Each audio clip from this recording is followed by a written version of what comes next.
வணக்கம் கைஸ், உங்கள் எம்ஜே பவி. நம்ம சேனலுக்கு நீங்க முதலா வந்திருந்தா சப்ஸ்கிரைப் பண்ண லைக் உங்க நண்பர்களுக்கும் என்னுடைய வீடியோவை ஷேர் பண்ணி விடுங்க.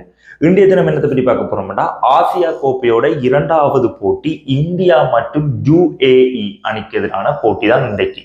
முதல்ல துடுப்படுத்த ஆடிய நம்முடைய UAE அணி என்ன செஞ்சிருக்காங்கன்னு பார்த்தா 58 ஓட்டங்களுக்கு ஓல் அவுட்டுங்க.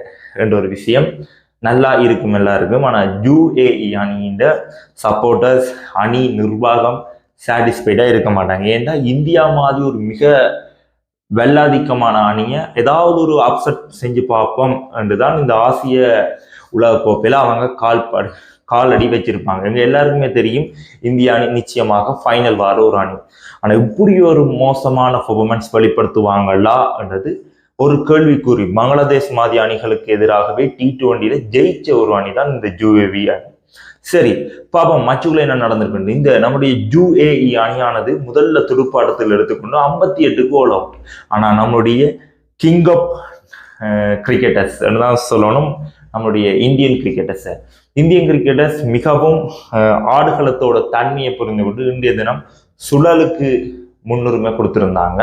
வேகப்பந்து வீச்சாளர், மெயின் வேகப்பந்து வீச்சாளராக ஜஸ்பிரித் பும்ரா மட்டும் இருந்திருந்தாரு. அவரும் மிகவும் அற்புதமான ஒரு ஜோக்கரை வீசி ஒரு இலக்கை எடுத்திருந்தாரு ஸ்டார்டிங்லேயே.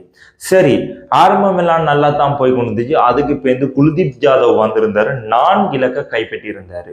மீடியம் பேசுறான நம்முடைய சிவம் டூபேயா இது மாதிரி தான் இருந்துச்சு. அவர் ஒரு 3 இலக்கை கைப்பற்றி இருந்தாரு. அக்சர் பட்டேல் ஒரு விக்கெட், அதே மாதிரியே நம்முடைய வருண் சக்கரவர்த்தி ஒரு இலக்கு என்று ஆக்கள் ஒரு பார்ட்னர்ஷிப்பை போட்டு கோப்பையை கைப்பற்றி வச்சிருந்தாங்கன்னு தான் சொல்லணும்.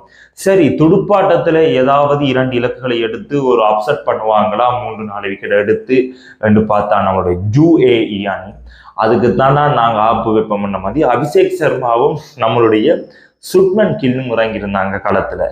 இறங்கின முதலாவது போட்டியே அபிஷேக் சர்மான கேம் எல்லாருக்குமே தெரியும். சன்ரைசர்ஸ்ல அவர் விளையாடினா கண் எல்லாமே அவர் மேலதான் இருக்கும். ஏன்னா ஆரம்பமே புலப்பார் மனுஷன். 16 பந்துகள்ல 30 ஓட்டங்களை அடிச்சு ஒரு டாப் பைச்சில் அவுட் ஆகி வெளியே சென்றிருந்தார். சரியான்னு பார்த்தா சூரியகுமார் ஜாதவ் 1 டவுன் வந்திருந்தாரு. முதலாவது பந்தை கொஞ்சம் அப்படி இறங்கி விட்டு ஒரு அடி 316 ஷாட்ஸ் கண்டு, அது சிக்ஸர். 380 ஸ்ட்ரைக் ரேட், முதல் பந்து 6 அடிச்சபடியா. சரி, இந்த போட்டி ஒரு பக்கம் இருக்கத்தக்கன இந்தியா டீம் நிச்சயமாக ஃபைனல் வருவாங்கன்றது எல்லாருக்குமே தெரியும். ஏன்னா இந்தியா டீம் இந்திய தினம் வெற்றி 9 இலக்குகளால ஒரு அபார வெற்றி இந்தியா டீம். சரி, இந்தியா டீம் ஃபைனல் போறாங்கன்னா அப்ப இந்தியா டீம் எந்த டீம் ஃபைனல் வருவாங்கன்றதை நீங்க கமெண்ட்ல சொல்லுங்க.